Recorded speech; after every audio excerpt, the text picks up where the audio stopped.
आलमे, सह्याद्रीच्या कुशीत वसलेलं एक शांत व सुंदर गाव. डोंगरांच्या साक्षीनं इथलं जीवन वाहत आलंय.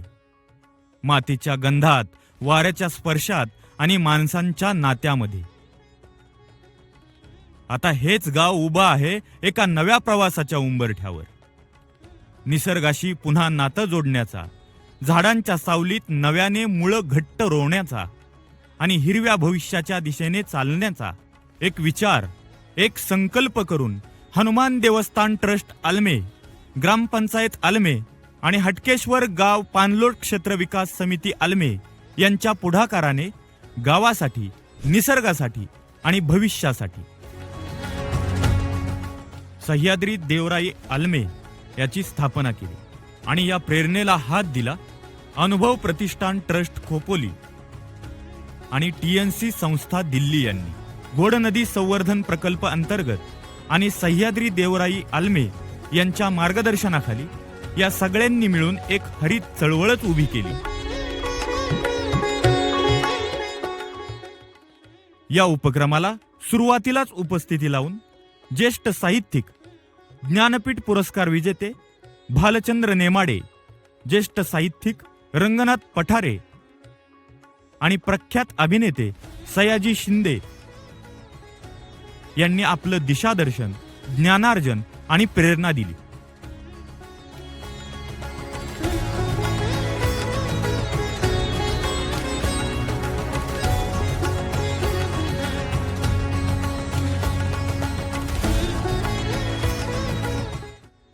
सर्वप्रथम अनुभव प्रतिष्ठान ट्रस्ट खोपोली या संस्थेनं गावाच्या भौगोलिक परिस्थितीचा, परिसराचा, झाडझाडोऱ्याचा, पाण्याच्या स्रोतांचा, पूर्वी या गावात कोणती झाडं होती आणि सद्यस्थितीत कोणता झाडझाडोरा आहे असा सर्वे करून इथं कोणती झाडं जगतील, कोणती मुळे जमिनीत घट्ट रुजतील ह्याचा नीट कृतीनुसार आराखडा तयार करण्यात आला.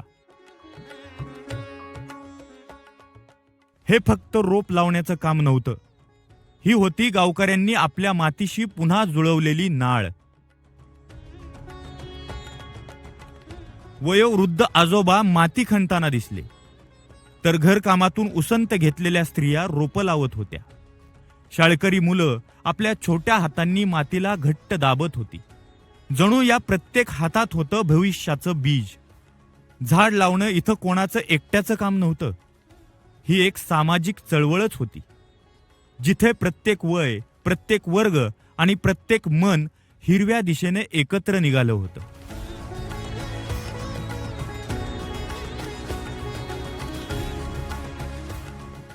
सह्याद्री देवराईचं उद्घाटन जगातली महान साहित्यिक, देशाला, जगाला वेगळं तत्व, वेगळी दिशा देऊ शकणारे अशी तत्वज्ञ, चिंतक आणि कादंबरीकार आपल्याबरोबर आहेत. भालचंद्र नेमाडे सर आणि रंगनाथ पठारे.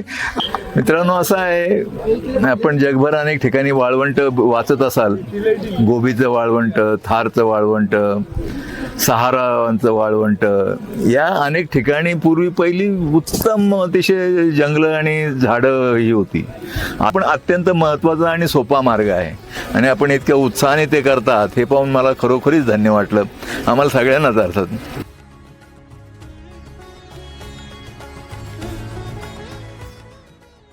गावानं फक्त झाडं लावली नाहीत तर भविष्याची स्वप्न पेरली आणि प्रत्यक्षात साकारलीही.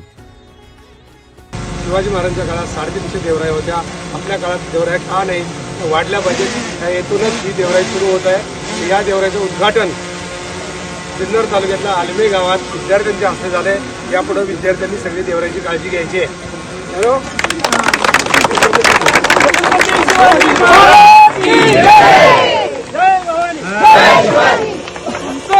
सगळं विसरले तर आपण काय विसरायचं? आलमे गावाने आपला आदर्श हा महाराष्ट्रात न्यायचा आहे. तर सर्व ही फक्त झाडांची रोपं नाहीत, ही नव्या काळाची मुळं आहेत, जी माणूस, माणुसकी आणि मातीला पुन्हा एकत्र जोडतात.